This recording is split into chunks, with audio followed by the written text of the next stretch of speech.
I think in terms of, we began on the first day in trying to understand the challenges largely because the question which has always plagued the healthcare workers is that can they really facilitate, promote accountability or empower communities in this process of social accountability without empowering themselves?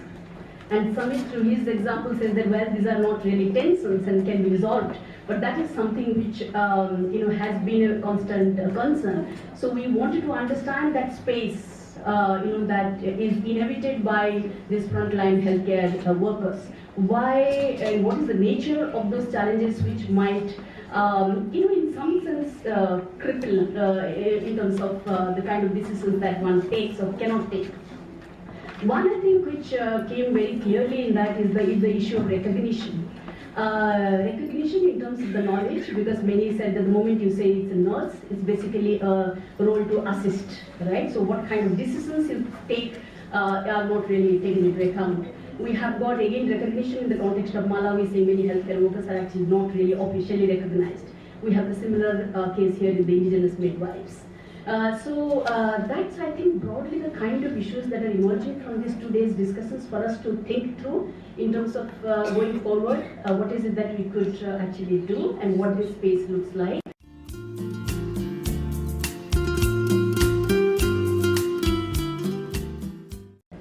In South Africa, and from what I hear, a very similar thing is happening in India. Paramedics and other healthcare workers are getting attacked at an alarming rate. In Cape Town alone, an ambulance crew is violently assaulted on average about once a week, and this has been on the increase since about 2012. It really is a health systems emergency. So this violence is very complex, and it's also important to remember that those direct acts of violence, like attacks on healthcare workers, are interconnected with structural forms of violence, so spatial inequality or the poverty of violence. The violence to poverty, for example. So it's in this very complex context that we are using lived experience and storytelling and finding ways to put these stories front and center of policy processes. And so we've been talking about reimagining, and kind of that's what I wanted to plant here today. So really trying to imagine the possibilities of what these creative methods can offer us, especially as we seek to build health systems for better health and social justice. So really, the way I think of it is we're using storytelling as an intervention. I also want to bring in some bell hooks real quick, just to highlight some of the ways we can get stuck, really. So the challenges in our health system, and we've been discussing them here for the last few days, they're immense, and it can sometimes feel hard to imagine that anything could ever be different. And if we can't imagine a different world, then we can't take the forms of action that are needed. And I think that's where storytelling comes in. So I'm going to end here by saying that traditionally stories in health have been used to kind of educate the public. And I think it's really important that we don't think only of these methods as ways to educate people. It's not about telling people what to do, but instead it's about planting some ideas and important questions into the world, the important questions that we're grappling with in our health systems. So we've used film and poetry in a number of different policy processes, both at formal national level and kind of as part of public dialogues, to try and catalyze discussions about health. And I'm going to leave you with this picture from Mane Mohale, who's a really amazing poet in South Africa, who kind of thinks of her work as blowing on a dandelion and putting these ideas out into the world. Sometimes those ideas land on concrete, but sometimes they land on very fertile soil, and all sorts of new things grow from them. So I guess, really what I want to share with you today is the way we can use different creative methods and storytelling to think about our health system differently and reimagine possibilities of bringing about the change that we need.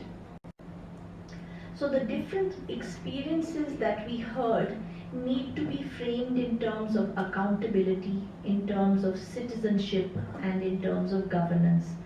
We've had issues around social audits where it may have helped communities raise issues with the health system, but has it actually divided who the health system is and who the community is a little more? We've got to see that. How can feedback actually be used to improve services rather than just be a data point? What processes need to be built in to ensure that people remain up to date with changes that are taking place so that old perceptions do not prevent them from using new systems? And what is the willingness to resolve the issues that come up? And how do we as civil society address those issues in a way that does not cause more division but actually brings communities and health systems together? And what new institutions are needed, or how do we continue to work with our old institutions and try and bring them back to what they were supposed to stand for, or should we actually build new structures for this?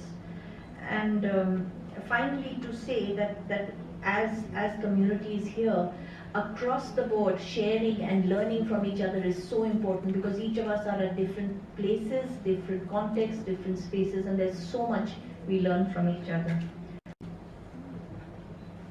It's a barren area, Chandankeri, where I live. It's known as, I'll translate it, the land where the gods have run away from.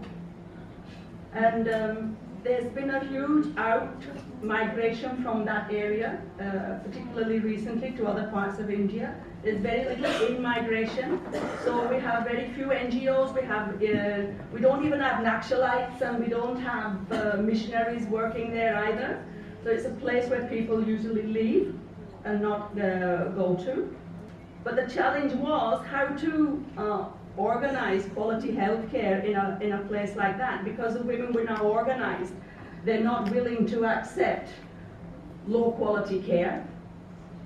Neither were they willing to pay for expensive health care. So this was the challenge which we had from the beginning.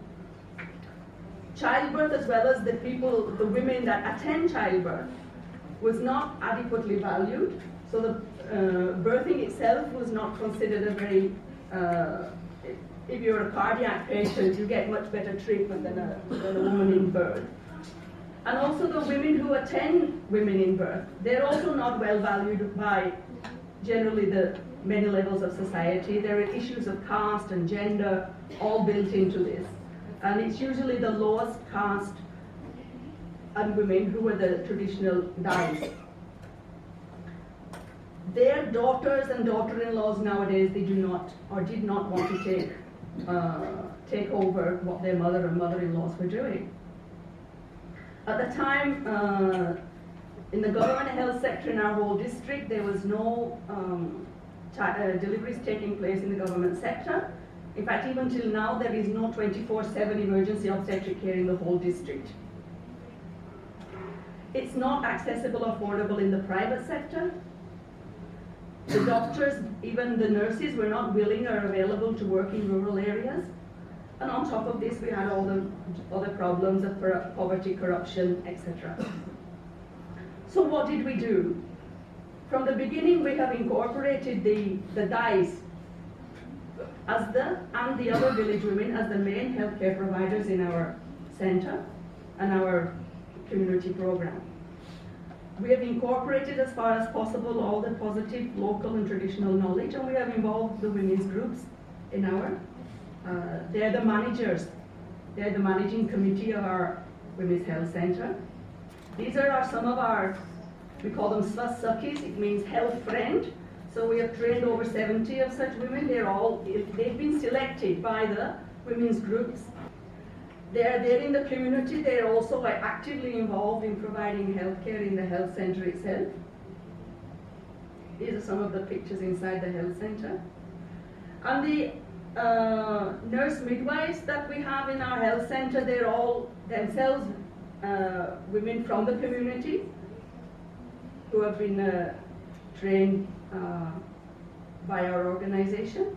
So they, from providing counseling for pregnancy and childbirth, they attend all the deliveries from neonatal care. It is these women that are doing it. We also have community health workers who reach out to women in the villages, and they're the link between the Swasthakis, the health guides in the village, and the health center.